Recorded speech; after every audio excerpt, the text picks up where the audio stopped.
What up, everybody? I'm your host, JP. This is my co host, Josh. Hey everyone. And welcome back to another episode of the FilmBros podcast.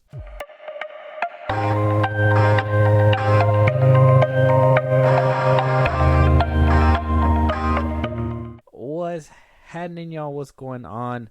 Today is a sad day, and not just sad for everybody on this earth, and not just sad for us two in this room, Josh, because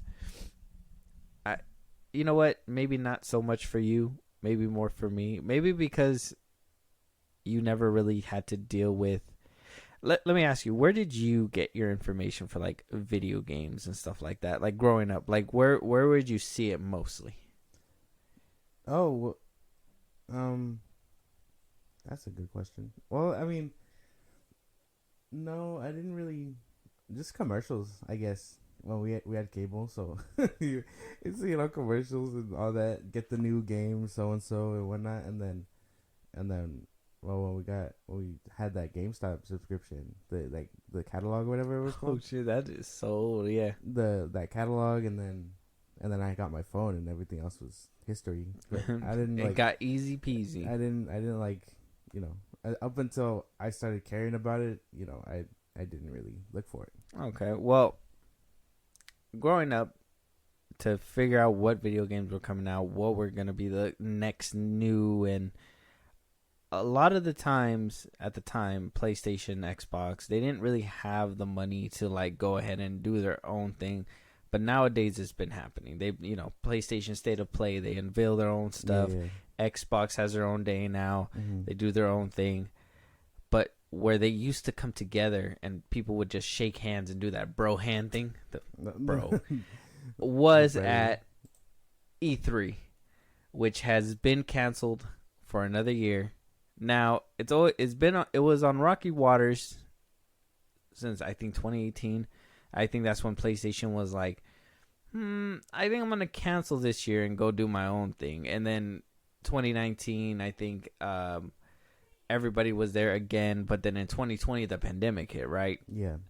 Caused E3 to cancel because they were like, hey, we can't do anything. It is COVID time. So what was the genius idea that all the basically the brands did in order to maneuver that? Let's do our own thing so we can go ahead and make our own panels, be able to shuffle up how we're going to do it. We don't have to wait in line until PlayStation is done or whatever. Like, let's make our own thing. So in 2021, they tried to make a comeback, but they did an online only, which was very lackluster. Nobody even watched it. I think PlayStation pulled out that year. Nintendo was gone that year, and I think it was Xbox and a couple other people there. And then in 2022, they canceled it completely. Now, this is the second year in a row, now in 2023, that they're canceling it yet again. Now, we did talk about this in another episode where PlayStation pulled out, Nintendo pulled out, Xbox said, I'm out of here. Out, and so E3 was just left hanging there like, whoa, what am I going to show them? Like, there's not, let's show them Shazam Fury of the Gods. No. And then it was canceled right after that. So, I'm just kidding. They wouldn't torture people like that. But it's being canceled yet again another year, back to back consecutively. At this point, I'm thinking E3 is not making a comeback. I'm thinking it's never going to come back. I think it's at the point where we don't need one place to unite when, PlayStation can go ahead and Sony over there can build up their walls and be like, come over here if you want to see what we're doing. And then Xbox can go over there and build up their walls and do whatever they want to do over there. And, there's no uniting. We can keep the beef where it is, and it's just beef. Basically, I mean, yeah, because PlayStation has State of Play, which I think happens like every 6 months or so. Every once in a while you hear about it, and it's just a showcase, not just the big things like Spider-Man and whatnot, but like indie games, a lot of indie developers, and then Xbox has their thing, but I haven't heard of them having one in a minute. The last one I heard they had was like last year. Mm-hmm. To announce Forza and a few other things, but no, I don't really care for Forza. And then Nintendo had one its recent one was when they announced that Chris Pratt was voicing Mario. So that was a couple months ago. Oh yeah, that's right. So they kind of they do it on their own, and then you could do it for free on YouTube. You don't need people don't need to pay for it and things like that. Not anymore. They could just be like, it's for the fans. Why would we have them pay for it? Besides, you can see exclusive things in first person, kind of like Comic-Con and whatnot. Exactly. But, just buy some tickets to our Sony thing and come through. Exactly. But I mean, you can see all of it on YouTube, and like I said, I think it's just kind of it's just kind of outdated. I think 2020 kind of killed a lot of things like that for people that go see those things in person. Granted, Comic-Con still exists, so things were able to come out of COVID and be like that, but E3 was mostly like, you get the gaming stuff, and then you get a few gaming YouTubers go out there, you get to meet them and whatnot. But I mean, they could do their own thing too. They go to VideoCon and whatever else. So like a lot of these other things still exist. I think E3 is just dying. It's the one that bit the dust. Basically. Man, it sucks because like I said, E3's been around for a long time. They've been around for a while, so it's just weird to see him go. It's weird to see him go, and it's weird. Like I said, it's always weird to see things disappear because they always try to stay alive, and here comes society saying no, get back down there. E3 trying to come back, pull everybody together after canceling last year in 2022, and they were just like, yeah, all right guys, let's get back together. And Sony was like, busy, I got plans. And Nintendo was like, me too, fam. I don't know. And then Xbox was just like, I just don't want to go. It's like that one. It's the one event where you talk about it with your friends in the group chat, like, we're gonna plan this thing, and then the day comes and it never leaves the group chat. So I mean, it just I mean, I wasn't expecting it to die, but I mean, I guess it makes sense when you have like all the big stuff kind of pull out. So.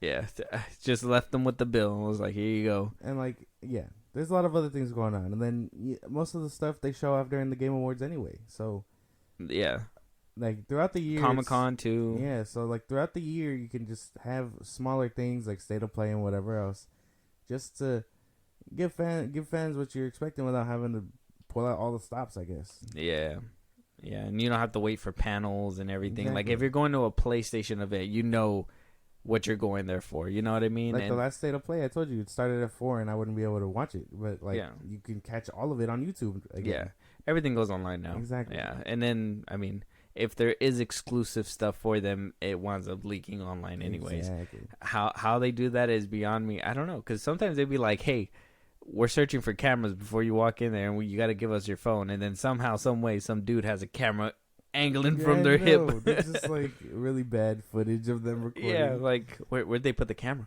I don't know, man. It's a mystery for the security guards looking He over sits there. down and he just camera keister. Oh man, but yeah, E3 dead. Sorry, E3. But you know what's coming back to life after so many years? Real quick, before you decide to dive deeper into the news, let's hear a quick word from our sponsor, ZippyStream. Today's episode is sponsored by ZippyStream. If you are wondering how we make money to run our podcast, it's all because of this innovative platform. Here at FilmBros Podcast, we absolutely love using ZippyStream. It's the easiest way to convert listeners into an email list, but best of all, they find us sponsorship so we can keep making money doing what we love. Suppose you're also a podcaster thinking about starting one. ZippyStream will help you find and manage a relationship with brands that are relevant to your audience. If you want to learn more, contact us as soon as possible. Everyone that signs up this month will get to claim £10 as a joining bonus, which is around $12 or something like that. Just reach out to us by email or social media DMs, and I'll put you in touch with the guys at ZippyStream right away. Now back to the pod. Scott Pilgrim versus the World. Yeah. We're getting a new, or actually a revival kind of. I mean, what else to pick out of the nostalgia bag than Scott Pilgrim? Now, we're hearing it's going to be an anime series. It's actually going to be a series on Netflix. Thank you, Netflix. Until they cancel it after one season. Fuck you, Netflix. And then, so everybody's coming back. I pulled up the Rotten Tomato score for Scott Pilgrim. It wound up being an 82% fresh and 84% audience score. Why it never got a secondary movie is beyond me. I think it just came out. It was the right movie at the wrong time, and it just did not do well in the box office. So Michael Cera is coming back as Scott Pilgrim. Mary Elizabeth Winston is coming back as Ramona Flowers. Kieran Culkin Wallace is coming back. Chris Evans is coming back as Lucas. Anna Kendrick's coming back. Brie Larson's coming back. Basically, the whole cast is coming back. Everybody from the original movie is coming back to reprise their roles for this animated series. How do you feel about this? Exciting. I'm excited for it. I can't wait to see this. I think about the movie, and everyone was kind of having a discourse on the movie the other day. That movie tries to be a comic book mixed with video game and like adapt the comics best it can, and I think it does well. But like, man, imagine I was looking at all the fight scenes because I recently had rewatched it too, and I was like, man, these fight scenes would go hard animated. Like, I can't wait to see what they come up with because anime, it would be so good. Yeah, I was excited for it, but then I heard it was an anime series, so I'm still on the fence. You know what? To be honest, I love revivals. No, I don't. That's cap. I hate revivals. I hate revivals to my core because they never capture the magic of what they're trying to revive. You know what I mean? Like, I think we talked about it before, like Boy Meets World, or what is it? Girl Meets World. They came back with Roseanne until they had to do away with her, and it's just no, because she was racist. Yeah, that's the other stuff. I guess. That Fuller House. What other revivals happened? You recently seen the '90s show, and I mean, you see what these shows try to do, and they try to bring it back. Now, if this is just a continuation, and they can keep that funniness and keep everything together for the show, that's great. But if they're doing that whole, we're gonna bring a new cast in to push on to whatever, it's kind of like, I'd rather not. I'm hoping because it is a animated series or anime series that they're able to just continue where they basically left off on the first one, and go throughout the series and build up upon the first one and not try to shove it to somebody, not pass the buck to somebody else, I guess you could say. No, well, I mean, if they're going the route, what do you call it? I think they're just gonna try to adapt the comics the best they can, because that's basically what the movie is. It's all of that little run just kind of combined. You know what I mean? Because they're the comic books, they separate it, and they show that in the movie with certain panels, like when she's like, "Oh, he punched the hole in the moon for me," and they show the comic panel. What do you call it? Like, I think they'll animate all that and give you the context that was missing. You know what I mean? Maybe go a little bit further. Oh, because they had to like shorten it up. Yeah, for a movie. So like now that they have a show, they can like animate it and things like that. Like, I want to see dude punch a hole in the moon. That would be dope. You know what I mean? Like, I could see in that anime. happening. I mean, to be honest, some anime fights really do go hard. Yeah, so and I was thinking about like imagine the base battle what they has with what's his name, or when Ramona is fighting her ex Roxy with the hammer. Like, bro, that fight scene would go hard too. I can imagine all of the fight scenes to a certain extent, and I just think it would be dope. I can't wait for this. The funniest scene in the whole movie is when she knocks on the door, he opens it, he's like, is Scott home? And he jumps out the window. He just left. She's like, oh, that's the funniest part of the whole movie. That shit's great. But excited for this. I honestly, I guess I don't know how to feel about it. I'm hoping that it's good. I'll give it a shot. I just don't want Netflix to make something very good and then cancel it. Yeah, then they sweep it out of the rug. They're like, oh wow, they're really enjoying this out there. Cancel. Cancel it right now before they get too excited and ask for more seasons and we have to spend more money. But hopefully this comes out. Hopefully it's good. If you guys are an anime fan, I mean, I don't know. Has Netflix made anime? They made some. Some of it's hit or miss.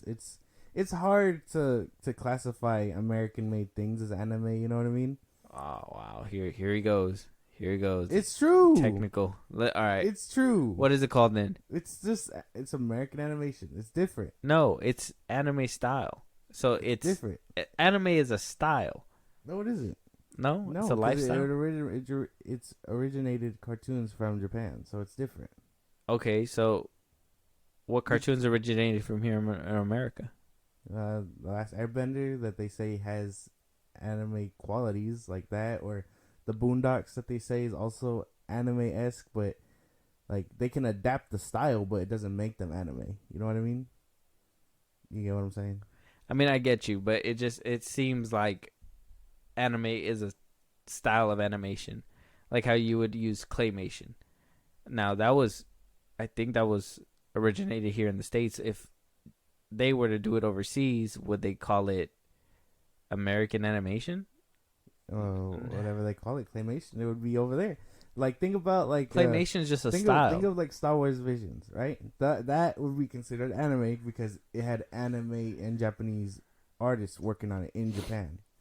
Exactly. So it's just because it airs over here, it's not. Okay. What if it's over here, but you have Japanese artists working on it? No, it doesn't count. It's just if it's American made, it's anime. Okay. What if it's in What if it's in Japan, but only Americans work on it? It's coming out of Japan. It would be anime. So it's just a spot. It's not necessarily like the people working on it. It depends on like where it like originates from, because it's from Japan. It would be anime. From here, it's anime-esque or anime adapted. I don't know. I feel like you can make the argument that anime is a style of animation, and it should be classified as such. I think it should be like if here in the States you could make the same style of animation as they do over there in Japan. It's still anime. Like if they could do claymation and we can do claymation, it'd just be claymation animation. No, it's not the same. It's not the same concept. It has to be. It has to be. But anyway, I feel like this is a debate for next time. I'll catch you on the rebound. Okay.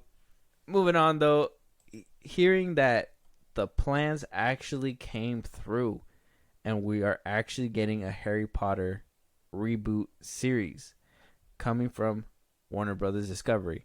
Now they're planning to do seasons. Now it sounds like they're planning to do 7 seasons because every single season is going to explore 1 year of the Harry Potter books.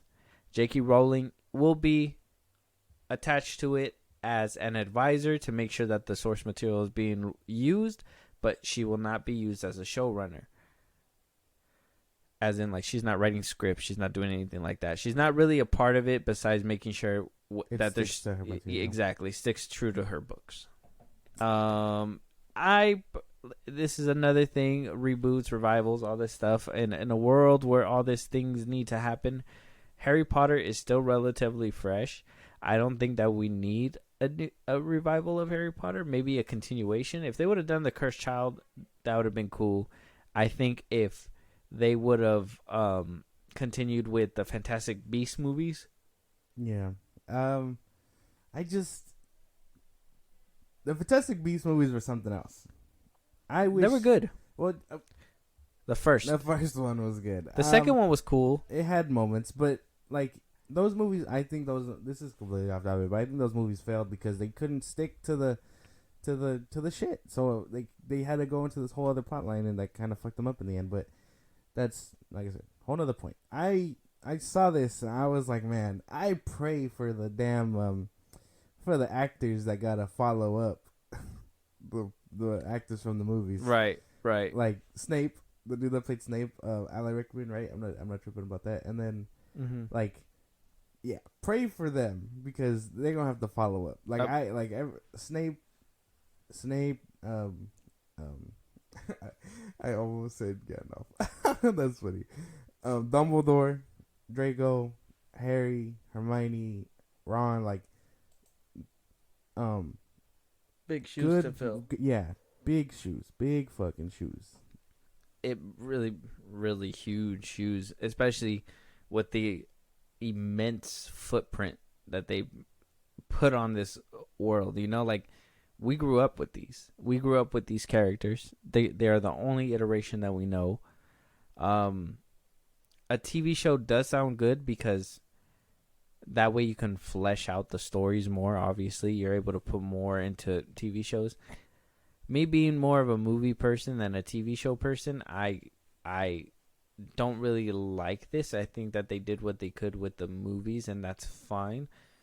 But at the same time, the other part of me says, well, you know, I read the books, and I kind of feel like I want to see where they can take this. You know what I mean? Like how much they can actually adapt into a TV series. Yeah, it depends because I've told you before, I don't really care for the first one and then the Sorcerer's Stone. So like the first two. That one they were obviously finding their footing. The book is more scary. The thing is that they were trying to find that tone, if that makes sense. They didn't know if they wanted to be child friendly. They didn't know if they wanted to dip into the darker aspects. And I think with the first one, that was that test drive. Like, okay, do we want to make it kid? And then the second one, they had a little. I feel like they balanced it well with both. And then the third one, they were just like, "Fuck it, we're going full on Zack Snyder on this bitch." Man, that just means that I'm gonna have to wait 4 seasons before I get to the Goblet of Fire, or 3 seasons before I get there to see my favorite one. I don't want to have to sit through that. You only like it because he turns into a fish. That's it. No. Why do you like that movie? I just like the concept of like sports festival type things where it's like competition and stuff. Yeah. And cool. Rip the Hufflepuff. That's what I'm saying. Oh yeah. That's my boy. On Cedric, right? Cedric. On Cedric Diggory. You know what I mean? Oh, like, Cedric Diggory. Exactly. He the Hufflepuff. Yeah. Represent Hufflepuff. It's gonna be a stretch. Now, I'm telling you, they don't have to do this. They don't have to rehash Harry Potter. We can go a different direction with new stories, fresh tales, explore the wizarding world even further. Give us those beloved characters. I just think that I don't know what the people up top think, that, oh, we just want to rewatch the same thing we've seen already. I don't know if they think like this obviously is kind of like a stretch for nostalgia, but at the same time giving you a completely different thing. So the nostalgia factor won't really work. So I don't really know what the aim is for this. That's the thing. Like why this right now? Now I get what he said before because we covered it on an episode before, that he did say that he didn't want to bring this property back to life. But why in this way? It doesn't make sense to do it this way because those movies still they still hold up CGI wise and everything. Maybe not the first two, but the rest of them like they hold up better than like some Marvel movies and stuff. So they haven't aged out. They kind of age like fine wine, and like the performances still hold up, and it want to revive it this way just sounds cheap. It sounds like a cop out. It sounds like they couldn't come up with anything else, so they were just like, let's just remake them. And then everyone else in the boardroom was like, say less. You know, like it doesn't make much sense. It's a $1 billion franchise. Like, yeah, you totally could have done something else. Maybe focus on anything else in the wizarding world. But to want to reboot, it also just sounds like, man, like you had no other original ideas, and this was the first one y'all decided to go with. Yeah. All bad. Really weird decisions. Yeah. We're going to have to wait to see on that one. That one's going to be an interesting watch. I guess to say, I think that it's not all bad. I just think that it's pointless to revisit these. It's pointless. I think it would be better to just move forward. I think Hogwarts Legacy kind of proves that people don't want to or don't need to see the same thing because honestly, there's not a lot of Harry Potter Easter eggs in there. There's probably like a couple that maybe hint to that, but like to be honest, it doesn't really. It's more of those, like that's in Harry Potter kind of thing. You know what I mean? And I don't know. I just think it's what you said. I think it's a cop out for sure. Yeah, it's just that's the thing with anything nowadays. Like maybe they're just trying to take out of the Disney rule book and be like, oh, it's working for them, it can work for us or whatever. But I don't know. I feel like it would work a lot better if y'all were just original. Like it's different. The Fantastic Beasts movies would have been fine if like they stuck to the Fantastic Beasts element and didn't dive into everything else. They could have made separate movies about, the fuck was his name? Shit. What was his name? Help me out. The bad guy. Grindelwald. Yeah, they could have made separate movies about that. Yeah. Have that, and then have him still explore the mystical beasts. You didn't have to tie them together. Well, I liked how they were setting it up. It was good the way that they were setting it up. Well, then you're a fool. No? I just thought that I thought Albert Dumbledore was going to be a part of it, but towards the end. Like he was going to come in maybe the last movie to save the day. You know what I mean? But they kind of made him the reason. Him and Grindelwald the reason. You know what I mean? And I thought I was going to focus on Newt and his adventures, and I thought Newt was just going to be kind of caught in the middle of everything. But it kind of seemed like he was just put there in the end. You know what I mean? In the second one, at least. Yeah. When he didn't really need to be there. So, I don't know. That's a totally separate thing. But Harry Potter coming back for a TV show. Excited, not excited. This is one of those have to wait for the trailer moments. I'm skeptical. I'd have to wait. Again, pray for the cast that has to follow up. Because, my God. When we start hearing casting, that's where the internet's gonna implode, bro. Like they're gonna put them through the ringer. Cause my God, how long before they start shitting on the Harry Potter movies? I swear, I swear, the internet just starts shitting on everything at one point. I couldn't even tell you. It's weird. Moving on though. I'll defend Coming those back, movies with my life. Huh? I'll defend those movies with my life. Yeah, no, they're good. But one person that doesn't know, at least, I mean, we for sure know we're getting a new cast for Harry Potter, but we're also getting a prequel series, and we talked about it before, for what's that movie called? It's such a simple word. It's It. Yeah. It. I was over here. I don't know why I drew a blank. A prequel series to It. Welcome to Derry. Now, Bill Skarsgård, who plays the clown, It, says that he's might not be returning. But we read a report last time where I believe it was the director or the showrunner. He basically said that he was on board. Now we're hearing that he's actually not on board, and basically tells us that, this is his quote, "We'll see what they come up with and what they do with it. As of now, I'm not currently involved in it. If someone else gets to do it, my advice would be do it your own, make it your own, have fun with it."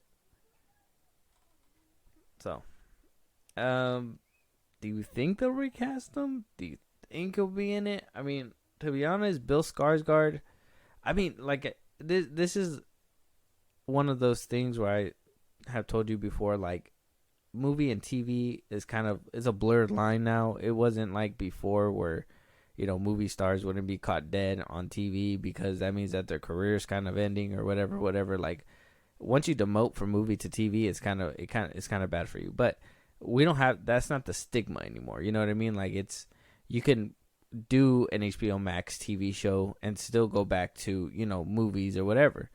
So I don't think that that's an issue here. Do you think that, I mean, even his dad was in Andor. What's his name? The old man in the shop. Forgot his name. Oh, yeah, I remember. It's tough to say because Bill Skarsgård's he's been kind of everywhere since being Pennywise, if that makes sense. Yeah, so he's in John Wick 4 too. That's why. So maybe he's finally like moving up, and like he's kind of like I don't know if I want to do that. You know what I mean? Like, it would be nice to see him again, but I mean, HBO Max could probably get someone who's willing to like do it, and he's just trying to move past that. Maybe not be stuck in it. Yeah, having to come back as a clown again. I could respect that. I could probably respect that if that could probably be the case. It'd be cool to see him back, but I mean, I guess you really don't need him. Maybe somebody that looks like him, because they're gonna be under makeup and everything, anyways. Well, even then, like they say he changes like his form and stuff. Who's to say that before he looked like that in the movie, he didn't look like something else? That's true too. Damn, man. It's like you don't want Bill Skarsgård in the show. I'm looking out for Bill's best interest. Damn it, Bill. I'd be excited to see him come back in a TV show as well. But I guess you're right. Maybe he just doesn't want to be stuck in this role. But it would be cool. I mean, I think he killed it in both parts. Oh yeah. And then I heard the whole eye thing where it's just him. It's not even CG. No, man. Scary ass fool. That scary ass fool. It was scary, bro. It like how easy he kind of just like lets it slide too, huh? Exactly. I'd be like, dog, you do that a little too real. Are you sure you're not in them sewers? Yeah, like if I was working with him and I'd see it on set, I'd be like, nah, get away from me, bro. I know we gotta work together, but just act normal while we're not working. I wonder who could play him. I mean, Tim Curry played the original It. He played the remake, Bill Skarsgård. Who can play the prequel? Damn, I don't know. That's a good question. You don't really. I don't think this is something you really. Adam see. Poulter. Oh, I don't know who that is. It's the dude that's playing Adam Warlock. Oh, maybe. Nah, he's busy doing Star Wars stuff. No, but we're Star Wars. Isn't he the one that plays Cal Kestis? No, that's not him. No, that's Oh, it's when that's the dude from Shameless. Oh, okay. See, it's because he got his makeover done, and I thought he looked the same. They kind of look the same. Yeah, I could see that, yeah. but the only like difference is dude's eyebrows is kind of like the same. Oh, okay. Because he was in We're the Millers. Oh, you remember how yeah. like goofy he looked? That's why he looks different, but it was his MCU makeover that now that he looks kind of like that dude. Yeah. But damn steroids. Maybe. Well, I don't know. I think that's something you just have to wait for because I don't think you can picture it until you see it. If that makes sense. Just put Jim Carrey in there. No, he's too old. I think he's retired already. Too. Is he? I don't even know. I think he said that after Sonic 2. I think he said that was going to be his last movie, which is crazy because Sonic 3. Exactly. Now he'll come back for Sonic 3. I know it. I need to show you the clip of what like his last line is. It's fucking funny. Oh, okay. Yeah. But yeah, moving on. Another live action remake, actually an addition to what we talked about before. So we already know that they're making a Lilo and Stitch live action. Mm-hmm. But they wound up casting the Lilo, and it's going to. She's Hawaiian, so I might butcher the name. I'm not really good with Hawaiian names, but Maiaya Kiloa. She looks like that. Oh, that's gonna be Lilo. That's gonna be Lilo. So she's gonna be joining Zach Galifianakis. So ridiculous. What, his name? No, what? Nobody named it. Oh, somebody named him that, but nobody meant to name him that. But the fact that he's Pleakley, like, come on. Zach Galifianakis. Oh my God. Why don't you want him to be Pleakley? Because I totally forgot that was what was happening, and then you reminded me, and I'm like, yeah, he's gonna be Pleakley. So Yeah. that's weird. I think he could do it. I'm sure she's gonna be a great Lilo though. Yeah, she looks nice. She looks like she could do it, and this is gonna be her first role, so that's gonna be kind of scary. Yeah, scary for her. Yeah, because the internet is not a nice place. No, it's not. You remember the girl we were talking about that got bullied, and because she they nominated her for that award show, the bad one, the parody one for the Oscars, and was not very good for her either. Apparently stunned her career. We haven't heard her get casted in anything. I don't know, but yeah, it's scary to think about. Good luck to her. I'm sure she'll kill it. But yeah, a lot of angry YouTubers I feel will come out of the woodwork for this one. Yeah. All right.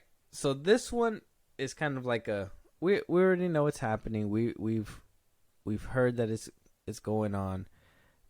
Disney's been doing these live action remakes for a while.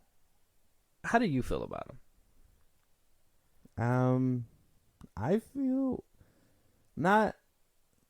I feel they're fine. Like, they're just fine movies to have. Like, I'll still prefer the animation over them, and like having them kind of revitalized for younger audiences is fine. They're just not for me. And like, yeah, I'll watch them, but I'll still in the back of my head, I'll be like, nah, this doesn't beat the OG. You know what I mean? That's just kind of where I'm at with it. So, and that's kind of how I feel too. I don't think any of them have like came close to surpassing any of the OGs at all. Actually, has any of the live action remakes even came close to any of the OGs? Not really. Not in my opinion. What I will say though is, I liked the Lion King one. I liked Childish Gambino and Beyonce as Simba and Nala. Right? I'm not sure about those names. Mm-hmm. Like when they sing, like when they're singing the fuck is it? The song In the Air Tonight, whatever the fuck that song is called. I like, they sound really good singing that one. So like, I like them in that whole thing, but I don't think any of them really come to surpass the OG. Maybe that's just us, you know what I mean? Like, because we've seen the OGs, and the new audience will probably be like, no, this is better than that and whatnot. But yeah. I doubt it. You know what I mean? I don't think so. Yeah, I don't think any of them have surpassed them. I honestly think if they're going to remake them, I think they should remake them. I'm not saying like shot for shot, frame for frame, but like at least try to hold on to that nostalgia factor and stay a little bit more, closer.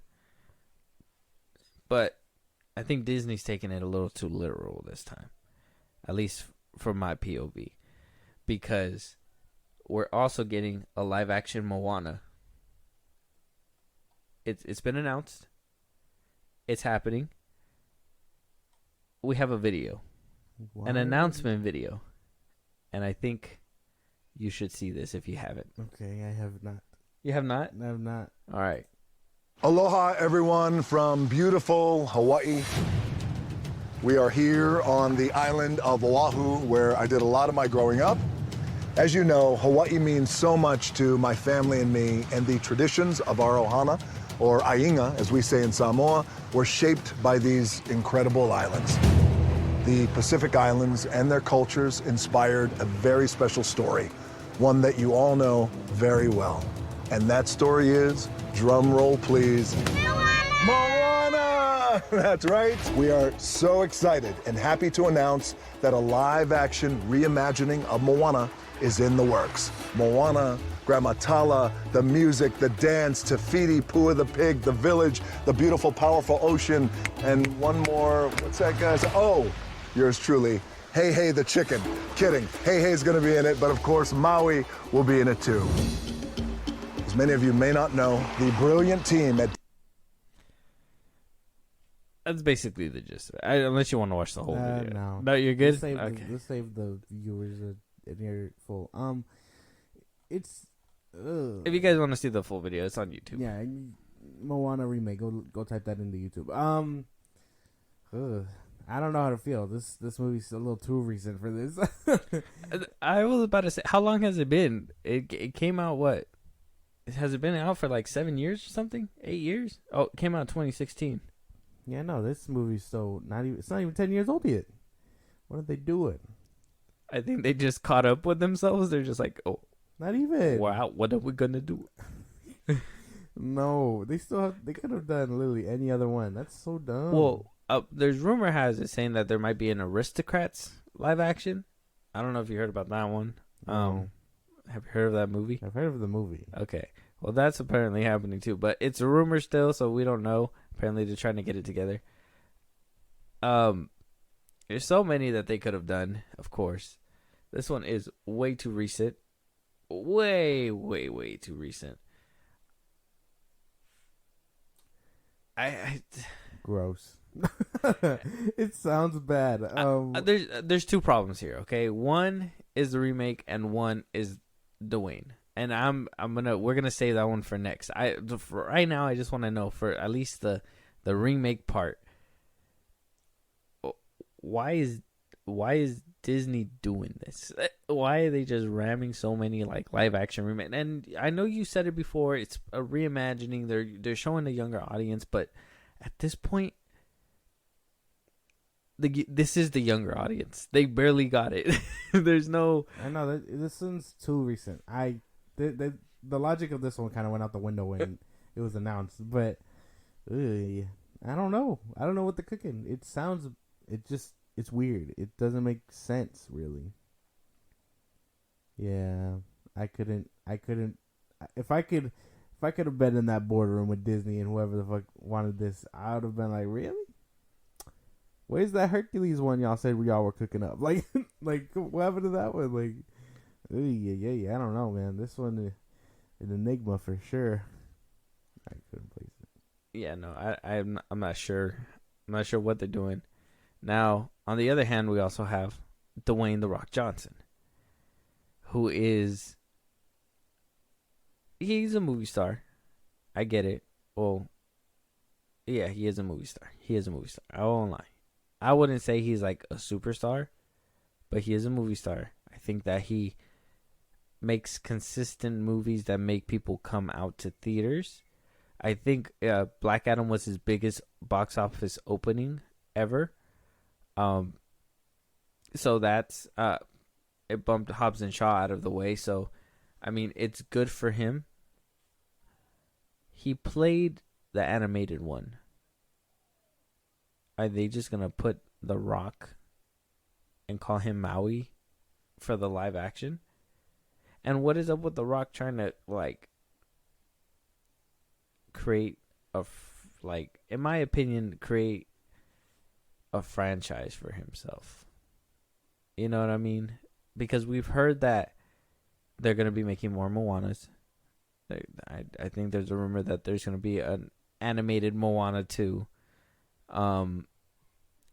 There might be, if anything, if this one takes off, there might be a live action Moana 2. Who knows? Are the lines getting blurred? Is The Rock doing too much to try to be in people's TV screens, or is this just like the normal cycle? Like he's gonna be everywhere because he just is that guy. He's like the Steve Harvey of movies. What? Yeah, Steve Harvey is like in every show. He has his own show, and then he does the Jeopardy, and then or is it Jeopardy? What was it? Family Feud.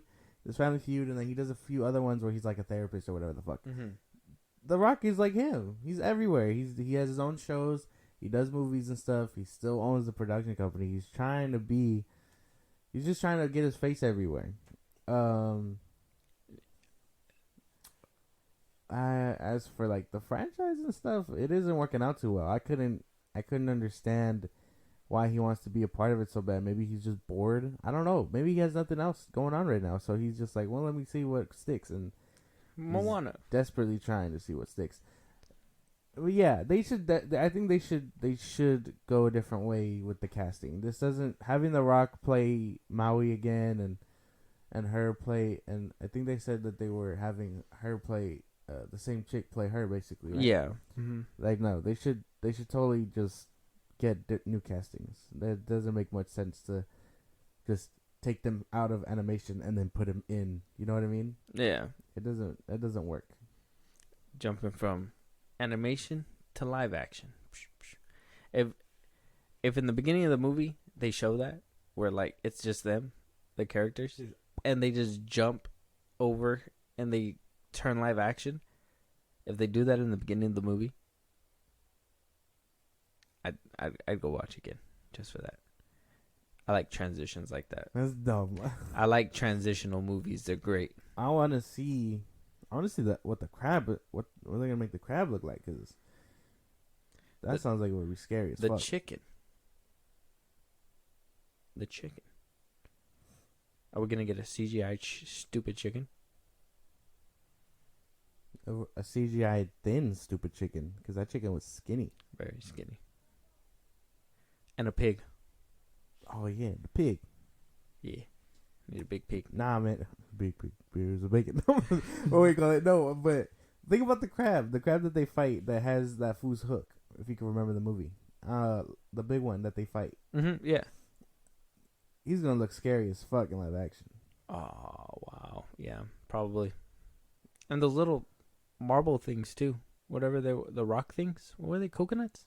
Yeah, they were like coconuts. They were like coconut people. Yeah, coconut people, right? Yeah. I don't know, man. Live action Moana. Another one in the works from Disney. After Iger came out talking about we're going to really look into whether movies need to be made, you know? Do they need a Captain America 4? Do they need another live action Moana? Do we need a Toy Story 5? Iger said yes to everything. We need all that. We need yes, everything. You know what I'm saying? Like he's cleaning up some stuff, but it seems like other things he's letting it slide. Mm-hmm.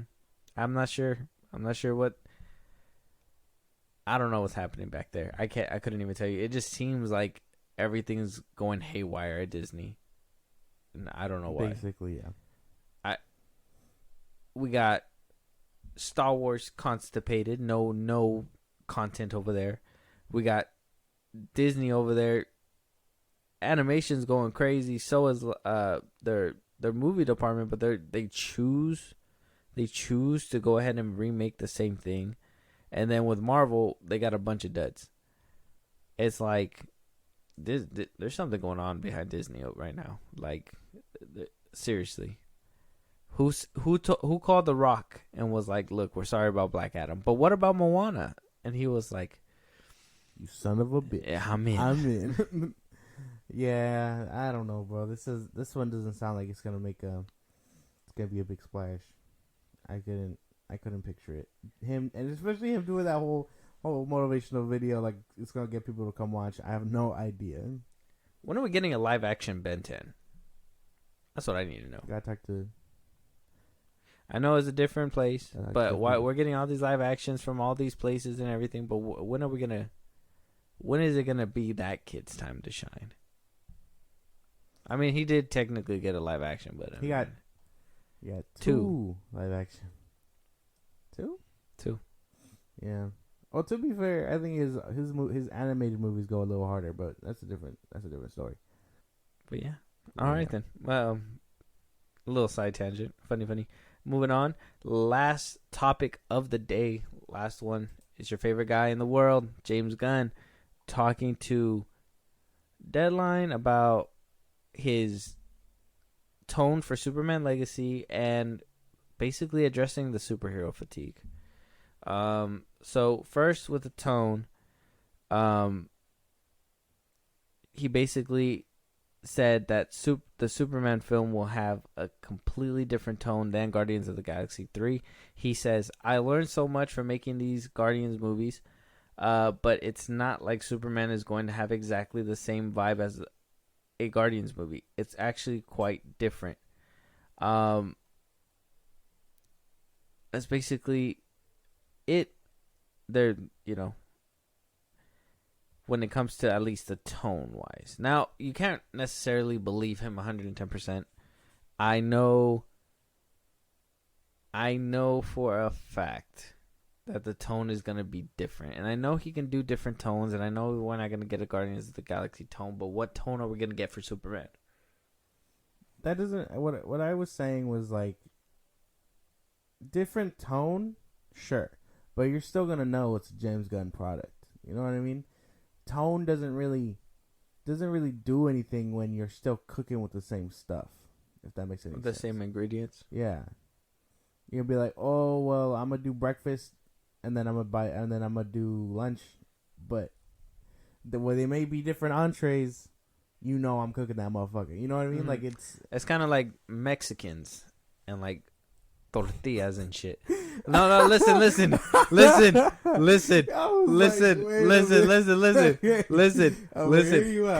look, listen. Okay. All right, hear me out. Okay. Are you listening? Okay. Think about it. Tacos, what are those? Tortillas and meat. Yes. Burritos, Mm-hmm. what are those? Tortilla, meat, Okay. bean and cheese, Yeah. rice, whatever. Mm. What are sopes? Tortilla, meat, beans, cheese. I don't know, man. So, Okay. You'll get the same ingredients, just made differently. It's just, oh man, you don't say that and then, oh man, That was good. funny. Okay. Yeah. But yeah, I'm sure the tones will be different, and maybe Superman will have a serious tone or whatnot, because the Guardians movies do come off kind of goofy and whatnot, goofy movies. But I'm sure it'll be. I'm sure he means well, and I hope he's right, because if I feel like I'm watching Peacemaker or Guardians or Suicide Squad in a Superman movie, I'm gonna be pissed. That's it. That's all I gotta say. You leaving the theater? Wait, are you watching his movie in theaters? You're waiting for streaming. No, I have to see it in theaters, just so I can get that actual feel. Okay, very good. Yeah, I think he's good, and I think he'll know how to change tones. I think that's the thing, and I hope. Well, no, it was a different director. I was gonna say Brightburn. I was gonna use that as an example, but he was just a producer. He didn't really, sit in the director's chair for that one. He even goes on and talks a little bit about Marvel, because he's a filmmaker for Marvel, but he's also an executive for DC. He says, I really want to keep. He really wants Marvel to keep making good movies. Before going on the blimp, which was the thing that happened in Avengers Endgame, Infinity War into Endgame. He said making movies around that has been really hard. So he says that there's a whole worldwide universe, and this wide event basically made it hard to make movies, and I guess the Guardians have been outside of that. And he didn't really have to deal with that, and that's why he was able to make a really good Volume 3. I agree.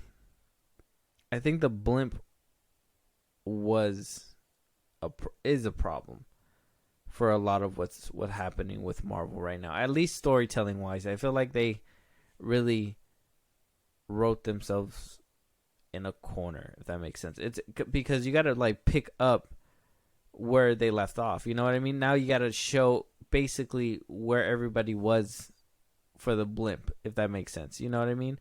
And then move on into your story. Basically, yeah. And so I get that.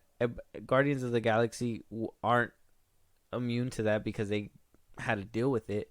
But at the end of the end game, they kind of let them go. And I kind of feel like Thor, Love and Thunder kind of helped them with their directory, because we knew where they came from. Obviously, they were the main characters or part of the main cast, and then we knew where they got dropped off. So Volume 3 is going to basically just start going and give us this movie that James Gunn is preaching about. And from what I'm hearing, screen tests say that it's actually pretty decent. Could be the best Marvel product to date for now. You know what I mean? Or at least, at least in the time of Marvel not succeeding so well. Yeah, it's hard to say. This is what I was talking about, though, because the Marvel fatigue, we'll see if it's actual fatigue if this movie does bad or not. You know what I mean? But I guess that's always been true about the first two Guardians movies, because they were kind of out and about doing whatever they wanted, and then they kind of didn't have to show up until Endgame, if that makes sense. Yeah. Or Infinity War, I mean. So it's a little different when you think about where they are now and stuff, but yeah. Guardians 3 might be good. It The trailers look pretty good. And then he goes on, and this is where he kind of addresses the fatigue. he says, to be frank, I think that Marvel movies do to be frank, I think the better Marvel movies do, it's better for DC, and the better DC movies do is better for Marvel. He says when people see bad movies, they don't want to spend more money on seeing more movies. So you want good movies to happen. Part of achieving this comes down to, and he says there is such a thing. They kind of broke it apart in this article. There is such a thing as superhero fatigue. Doesn't have anything to do with superheroes. It says it has to do with the kind of stories that get to be told. If you lose your eye on the ball, which is the character, we love Superman, we love Batman, we love Iron Man because they're these incredible characters that we have in our hearts. And if it becomes just a bunch of nonsense on screen, it really gets boring. But I get fatigued by most spectacle films, by the grind of not having an emotionally grounded story. So, I mean, he makes sense. I think that's the problem. I don't think it's superhero fatigue. I call it Marvel fatigue, and I call it that because I don't think movies are bad. I don't think superhero movies are bad. It's just the stories aren't good. Because I love Man of Steel, BVS. I love basically all of Marvel's catalog up until I think what was the downer? I want to say Shang-Chi was okay. I'm not gonna say it was a bad movie. I'd say some of the TV shows that those really let me down. Moon Knight let me down. Like there was so much that let me down that I think Marvel has been letting me down here and there in a scattered pattern where, as I told you before, we used to go into a Marvel product like we're going to come out loving this shit, you know? Like you knew you're going to love that shit. Same thing with DC. In the beginning, I knew I was going to love that shit. It was good. I loved it. After Man of Steel, I was like, this is the fucking thing. And then, slowly dwindled to something else that is hit and miss, I guess you can say. The Suicide Squad was a hit, then we missed with Birds of Prey, you know what I mean? Stuff like that. It's just inconsistency in storytelling when it comes to superhero films is a problem. Yeah. I mean, yeah, we've kind of touched up on this before too. It's just, it's hard to, kind of sell. It's hard to sell the product when you keep kind of reselling the product. If that makes any sense. Mm-hmm. Like, it isn't superhero fatigue because I'm sure if you pumped out another Spider-Man movie, Superman movie that he's doing right now, another Batman movie, people will eat that shit up. If it's good. Well, yeah. I mean, it depends. Because people will eat it up anyway. Depending, it's just whatever they think will hit. So, damn, what was I saying? It's a lot of that. Interpreting.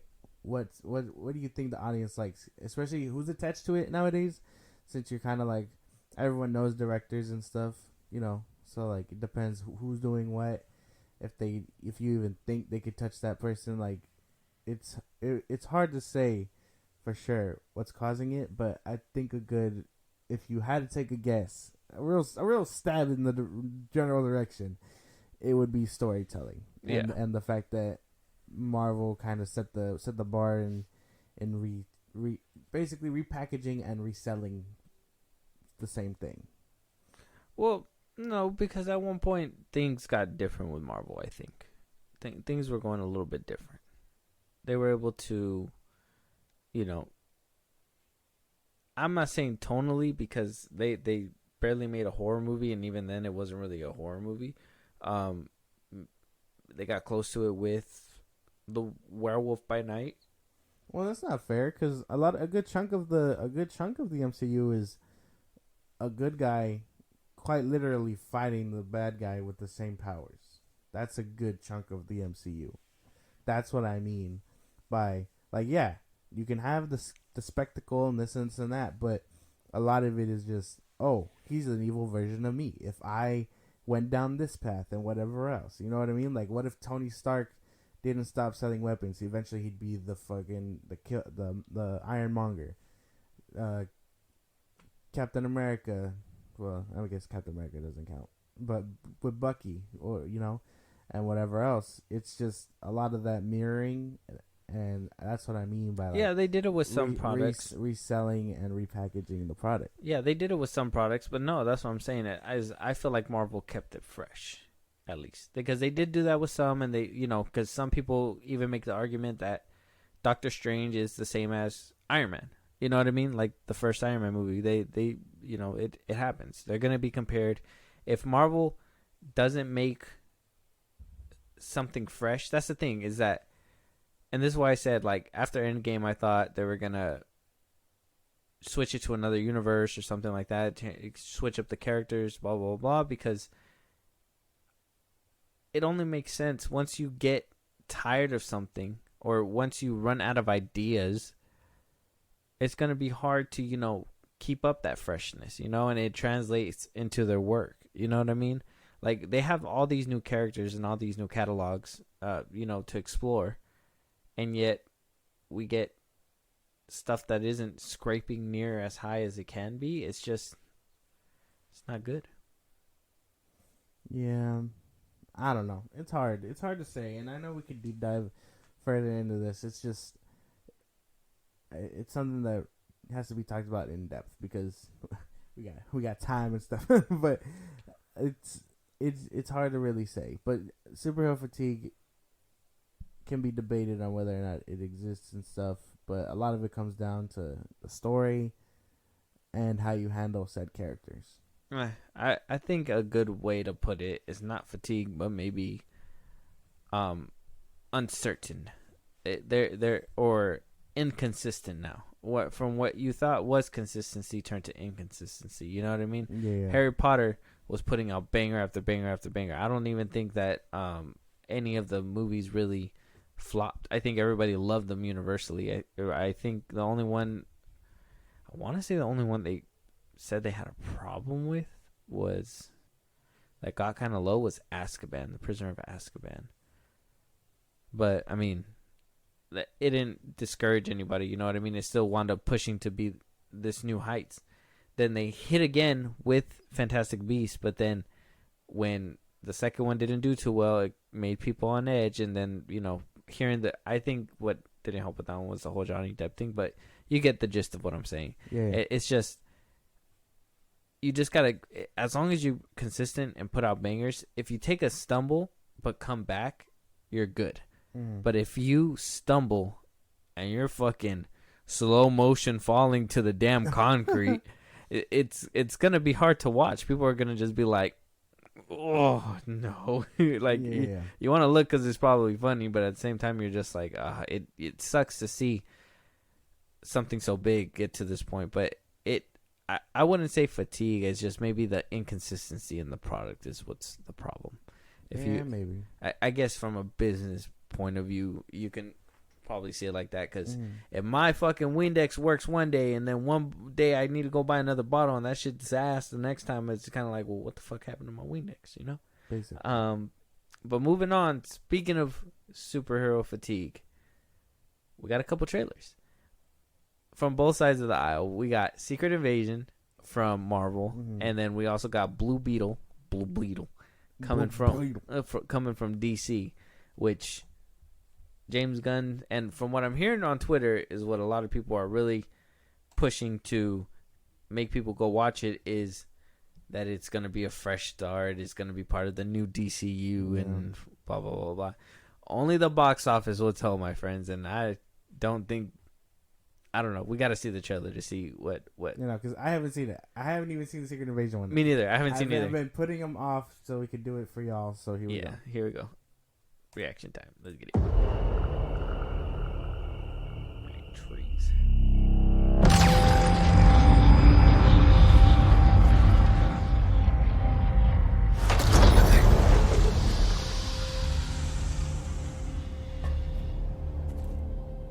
Nicholas Fury.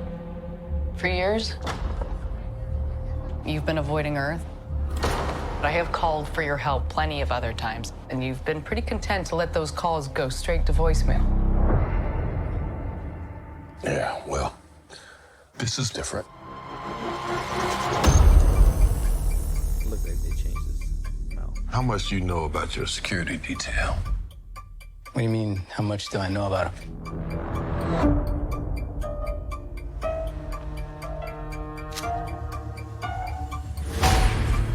Fury? We gotta be very careful now.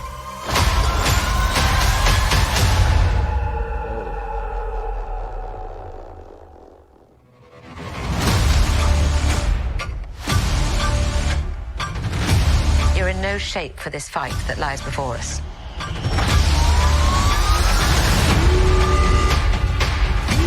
This is just the beginning.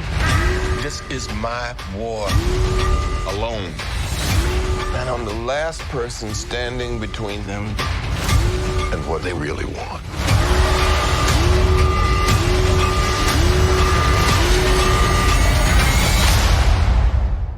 And what is that?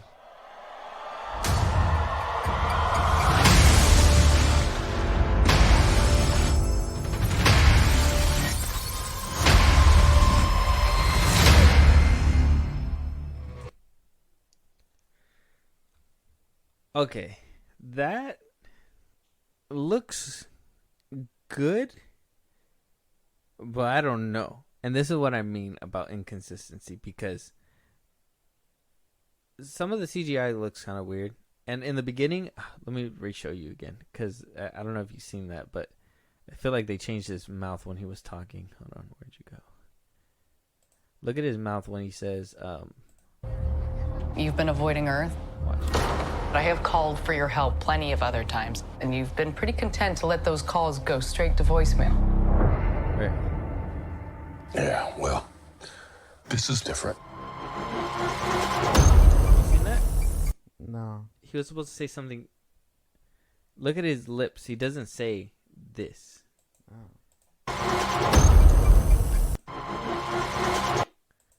I suck at Tend this. to let those calls go straight to voicemail. Yeah, well, this is different. Maybe. Like they dubbed over it because it was a key point or something. Probably like edited over. Yeah. Ah, Like they did with like if you guys noticed it in the Scream 6 trailer, what is her name?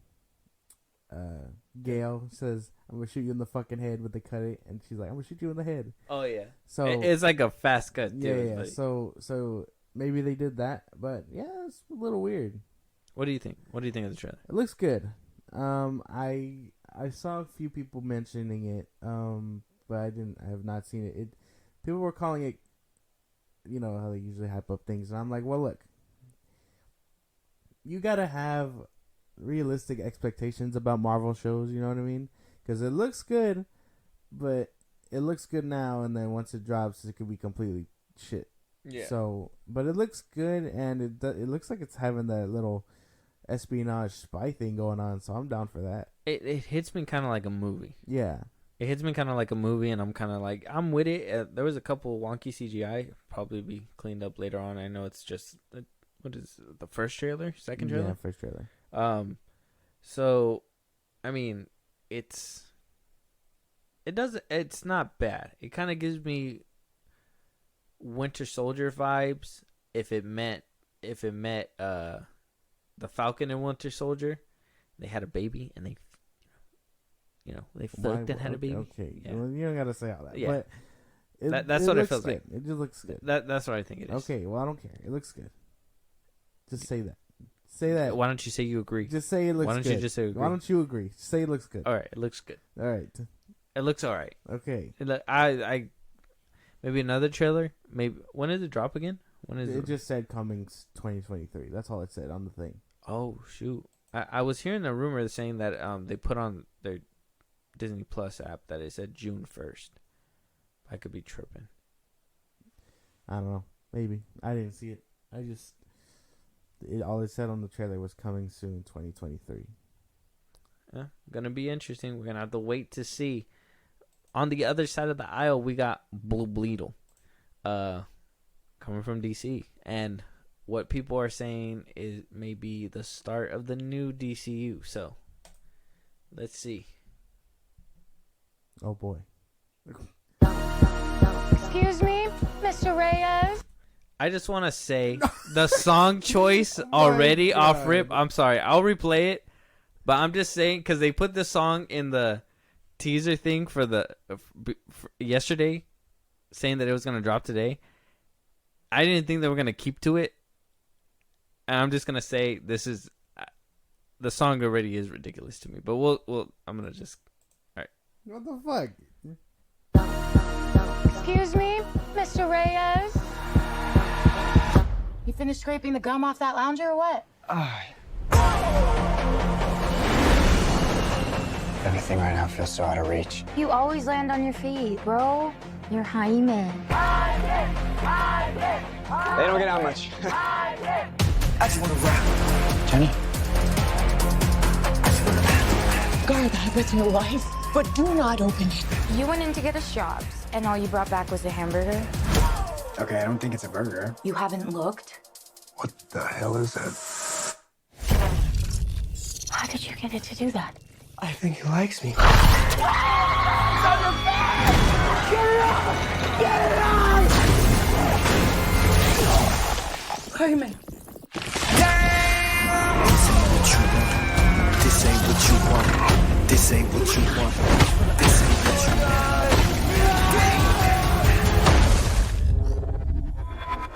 What the?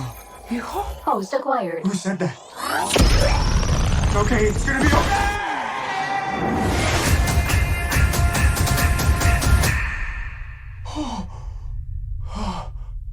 Space. Re-entry systems ready. Wait, no! This ain't what you want. This ain't what you want. Oh. What is going on? I just want to rock. It's called the Scarab. It's some kind of world-destroying weapon. It's designed to protect its host. This ain't what you want. Sometimes it does what you want, and sometimes it doesn't. Body out of I think I cut a bus in half. The Scarab chose you, but it belongs to me. That low you feel for your family makes you weak. I just want to rock. You gon' kill my dog, stand on my money, don't lose my side. The universe has sent you a gift, and you have to figure out what you're gonna do with it. That's my heart. 1, 2, 3, 4, throw up to 5. Whatever you can imagine, I can create. Let's party.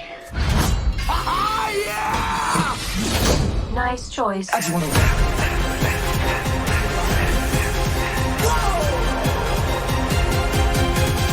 Whoa, it's like Batman stuff. Batman's a fascist. I just want to rap. I swear to fucking God, dude, this fucking DC, bro, get it to fucking together, guy. Get it together, DC. Oh man, only in theaters August. Fuck DC, bro. Come, God, I just want to, dude. I just want to know, man. Sometimes, oh my God. You know, while you're gathering all that, I kind of like that. A lot of it had really wonky CGI. Hopefully that fixes by the time August comes around. I'm sure it will. But for the most part, it looks kind of fun. I don't know. It sounds like you're reeling over there. You're acting like me when I talk about James Gunn. This is some interesting shit. I was excited for this movie. I seen the behind the scenes pictures. I seen the suit. I seen the suit that they put him in. Okay, it looked good. I was like, all right, post production's gonna clean this shit up. That's cleaning this shit up. Dude, and DC, why does DC do this? Why do they copy movies? Why don't they just make their own movies? Everything in this movie, in this trailer, you can pinpoint the beginning. You finished scraping the gum off that lounger or what? Where have you seen that before? I mean, we've seen this trope before, but recently, where have we seen this? Recently? Who are they copying? I can't remember. They're copying Shang-Chi, bro. You know Shang-Chi in the beginning, where like he's all this badass or whatever, and then he gives the keys. He's just a valet. Okay, yeah. Okay. He's valet. Yeah, you thought he was rich and everything, but he was just valet. Okay. Tell me right now that this scene, and this is the scene that really like clicked for me, that just made everything just. The scarab.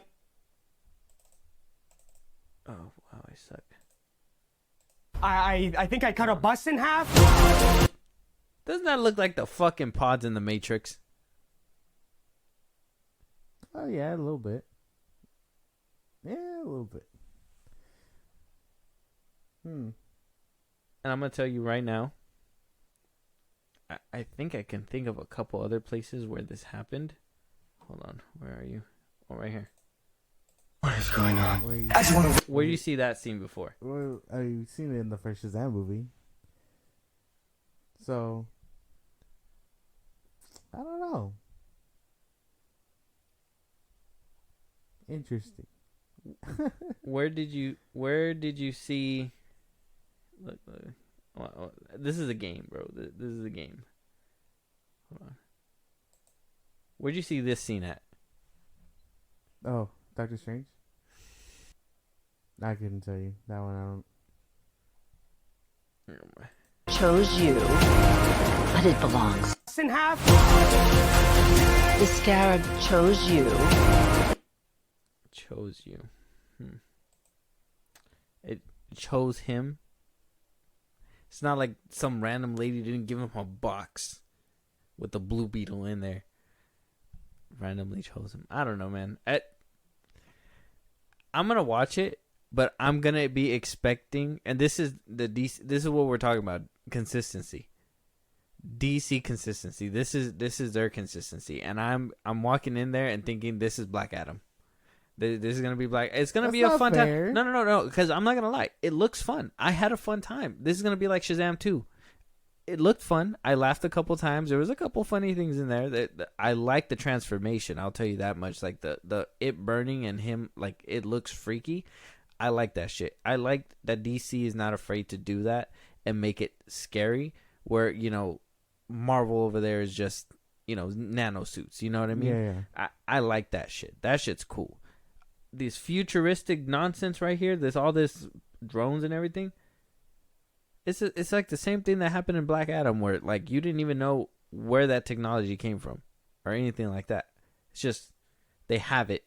Maybe I'm jumping the gun. Maybe we'll find out on Blue Beetle, but something tells me we're probably not gonna find out because it's been very inconsistent and very consistent in their inconsistency in the other past DC movies. But I'll tell you right now, this looks exactly like a trailer from Shazam 2, like a trailer from Black Adam, like a trailer from whatever. This is the product that they were pushing out, and I can chalk this up and say that this is part of the old regime, and James Gunn is trying to fold it into his new DCU to basically start up from this jumping point. But dude, just reboot the whole fucking franchise at this point. Just fucking hit the hard reset. Say Blue Beetle is going to be the last movie in this whole thing and just be done with this shit. Technically, The Flash is the beginning and the end. So, well, we still get Aquaman 2 and Blue Beetle. Well, by then Aquaman's supposed to be established in the DCU. Oh. Technically. I didn't know that. Okay. I don't know. Can you agree with me, though? Or do you disagree with me? A little bit, but if you look hard enough, then yeah, you'll find it. But, I wasn't really thinking of all that when I was watching it. It looks like a good movie. I'm honest. Oh, damn. Maybe I don't know. I just can't. When it comes to DC, I can't just watch them. It's if you like I told you, in Black Adam, I didn't notice it the first time around, but after seeing it and everything, I was like, oh yeah. I was like, yeah, and they copied that from them, and they tried to do that over here, and I was like, okay. Shazam 2, it wasn't as heavy. They tried to do their own thing, but at the same time, it's the same thing. And then, same thing with this one. Why is it, okay? Why is it that over there at DC, they want to do this big family thing now? Just like Fast and the Furious.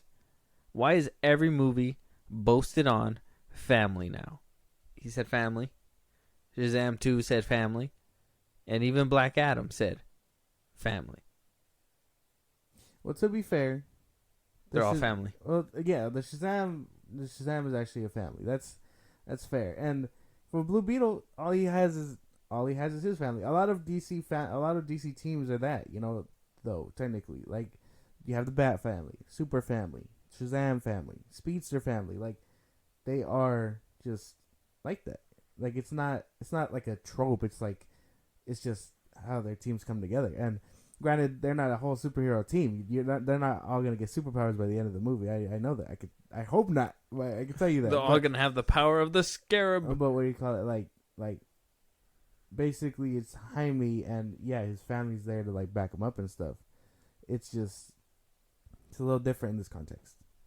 He cares for his family. It's not like the Shazam family or Bat family. That's my 2 cents. No, okay, I get the family thing. I get what you're saying on that, but I kind of feel like. I mean, what about Black Adam's case? What can you say about that one? Well, when he died, he was just defending his son and his own family, and then, well, we won't even get a second part to see his kid or whatever, or I say his kid, but his son get the fucking powers and stuff. But I'm sure they were gonna build off that. But yeah, I see what you mean though. But it all comes with reason, I think. It looks fun though. It looks like a fun movie. Like I said, this is probably, if I have my anticipation level, it'd probably be Shazam 2 anticipation level. But I feel like Shazam 2 didn't leave a bad taste in my mouth when I watched it, so I wouldn't mind watching it in theaters.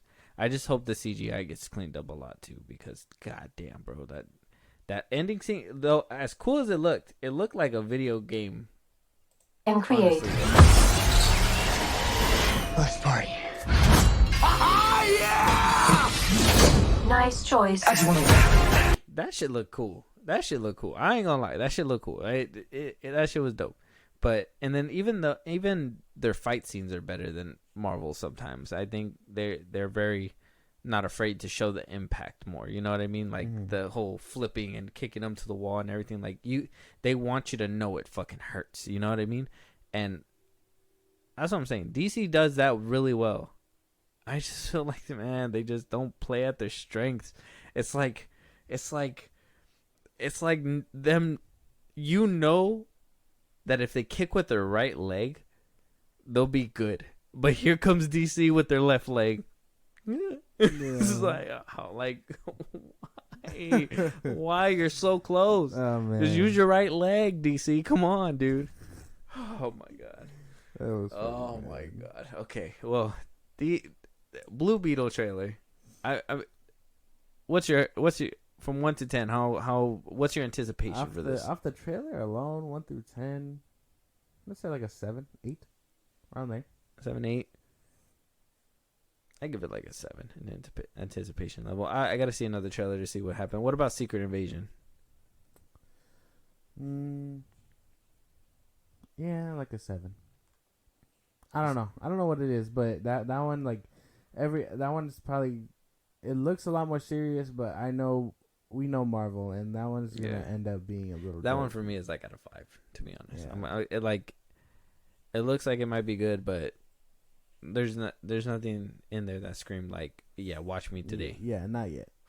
Well, hopefully they drop another trailer with like something that makes you be like, yes, basically, I'm in. But yeah, with Secret Invasion trailer and the Blue Beetle trailers on YouTube. If you guys haven't seen it, go check it out. It's actually pretty.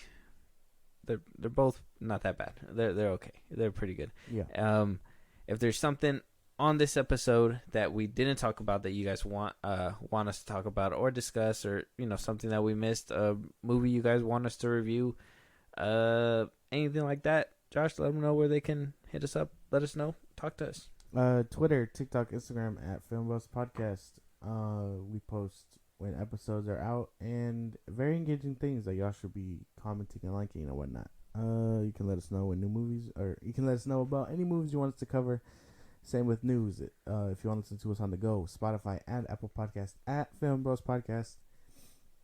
And if you want to support us in a big way, Zippy Stream at FilmBros Podcast. All it takes is a name and email. You get our full catalog. The email lets you know when new episodes drop. So why wouldn't you want to be the first to listen? And after all that is said and done, go ahead and subscribe to our YouTube at FilmBros Podcast. Yeah, like, subscribe, hit the notification bell. And yeah, the notification bell is important because we will be putting out YouTube videos. So just so you guys are in tune and ready for when those drop. Yeah, with that being said, we'll talk to you guys on the next one. Talk to you guys later.